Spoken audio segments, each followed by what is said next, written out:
Hi hello അസ്സലാമു അലൈക്കും welcome back. എല്ലാവരുടെയും ബീഫൊക്കെ കഴിഞ്ഞോ? ഇന്ന് നമുക്ക് ബീഫ് വെച്ചിട്ട് അടിപൊളി ഒരു റെസിപ്പി ചെയ്ത് നോക്കിയാലോ. നല്ല ഫ്ലേവർഫുൾ ആയിട്ടുള്ള നല്ല എരിയും പുളിയും ഒക്കെ ചേർന്നിട്ടുള്ള ഒരു ബീഫിന്റെ റെസിപ്പിയാണ് ഇന്നത്തെ വീഡിയോ.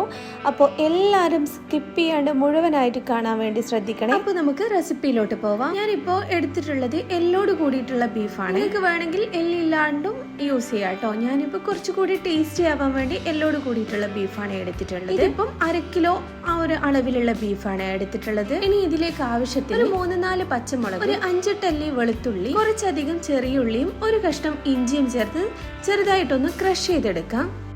നന്നായിട്ട് അരഞ്ഞു പോകണ്ട, ഈ കാണുന്നത് പോലെ ജസ്റ്റ് ഒന്ന് ക്രഷ് ചെയ്തെടുത്താൽ മതി. അപ്പോഴാണ് ആ ഒരു റിയൽ ടേസ്റ്റ് കിട്ടുക. ക്രഷ് ചെയ്ത് വെച്ചിട്ടുള്ള മസാല നമുക്ക് ഈ ബീഫിലേക്ക് ചേർത്ത് കൊടുക്കാം. അതിനുശേഷം 1 ടീസ്പൂൺ മഞ്ഞൾപ്പൊടി, പിന്നീട് 2 ടീസ്പൂൺ മുളക് പൊടി. ഞാനിപ്പോൾ കാശ്മീരി മുളക് പൊടിയാണ് യൂസ് ചെയ്തിട്ടുള്ളത്. നിങ്ങൾക്ക് വേണമെങ്കിൽ എരിവുള്ളതും എരിവില്ലാത്ത മുളക് പൊടിയും ഒന്നിച്ച് ചേർക്കാവുന്നതാണ്. ഇനി 2 ടീസ്പൂൺ അളവിൽ തന്നെ നമുക്ക് മല്ലിപ്പൊടി ചേർത്ത് കൊടുക്കാം. 1 ടീസ്പൂൺ അളവിൽ ഗരം മസാല, ബീഫിന് ആവശ്യത്തിനുള്ള ഉപ്പ് കൂടി ചേർക്കാം. എന്നിട്ട് കൈ വെച്ചത് ഇതുപോലെ നന്നായിട്ട് തന്നെ ഇതൊന്ന് മിക്സ് ചെയ്തെടുക്കാം.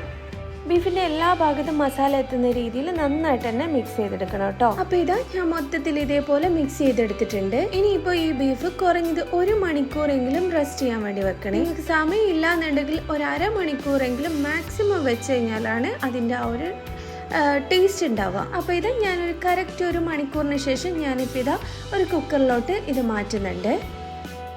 ഇനി ബീഫ് വേവാൻ ആവശ്യത്തിനുള്ള വെള്ളം കൂടി ചേർത്ത് കൊടുക്കാം. ഇനി കുക്കർ അടച്ച് വെച്ച് ഒരു 8 വിസിലാവുന്ന വരെ നമുക്ക് കുക്ക് ചെയ്തെടുക്കാം. ബീഫ് നന്നായിട്ട് തന്നെ കുക്കായി കിട്ടണം കേട്ടോ. ബീഫ് അവിടുന്ന് കുക്കാകുന്നുണ്ട്. ആ ഒരു ഗ്യാപ്പിൽ നമുക്ക് ഈ ഒരു മസാല കൂട്ട് തയ്യാറാക്കിയെടുക്കാം. അതിനായിട്ട് പാനിലേക്ക് കുറച്ച് വെളിച്ചെണ്ണ ഒഴിച്ചതിന് ശേഷം നൈസായിട്ട് കട്ട് ചെയ്ത് വെച്ചിട്ടുള്ള സവാള ചേർത്ത് കൊടുത്ത് നന്നായിട്ട് തന്നെ ഇതേപോലെ ഒന്ന് മൂപ്പിച്ചെടുക്കാം. ഇനി ഇതിലോട്ട് 2 പച്ചമുളക് ഇതേപോലെ നീളത്തിൽ കട്ട് ചെയ്തത് കൂടി ചേർത്ത് നന്നായിട്ട് തന്നെ മിക്സ് ചെയ്ത് കൊടുക്കാം. ഇനി ഇതിലോട്ട് നന്നായിട്ട് തന്നെ കുക്കായി വന്നിട്ടുള്ള നമ്മുടെ ബീഫ് ഉണ്ടല്ലോ, അതിൻ്റെ എയറൊക്കെ പോയിട്ട് ഇതാ സെറ്റായി വന്നിട്ടുണ്ട്.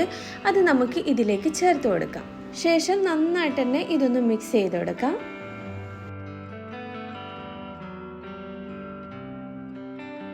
ഇനി അതിലോട്ട് കുറച്ച് കറി ലീവ്സ് കൂടി ചേർത്ത് കൊടുക്കാം.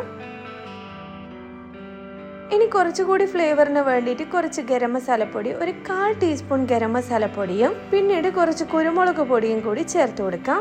അത് ജസ്റ്റ് ഒന്ന് കുറുകി വരുമ്പോഴത്തേക്കും ഇതാ നമ്മുടെ ടേസ്റ്റി ആയിട്ടുള്ള ബീഫ് റോസ്റ്റ് ഇവിടെ റെഡി ആയിട്ടുണ്ട്. നല്ല ടേസ്റ്റിയാണ് ഈ ഒരു ബീഫ് റോസ്റ്റ്. നിങ്ങൾ ഇതുവരെയും ഇതുപോലെ ട്രൈ ചെയ്ത് നോക്കിയിട്ടില്ല എന്നുണ്ടെങ്കിൽ തീർച്ചയായിട്ടും ഒന്ന് ട്രൈ ചെയ്ത് നോക്ക്. നിങ്ങൾക്ക് എന്തായാലും ഇഷ്ടാവും.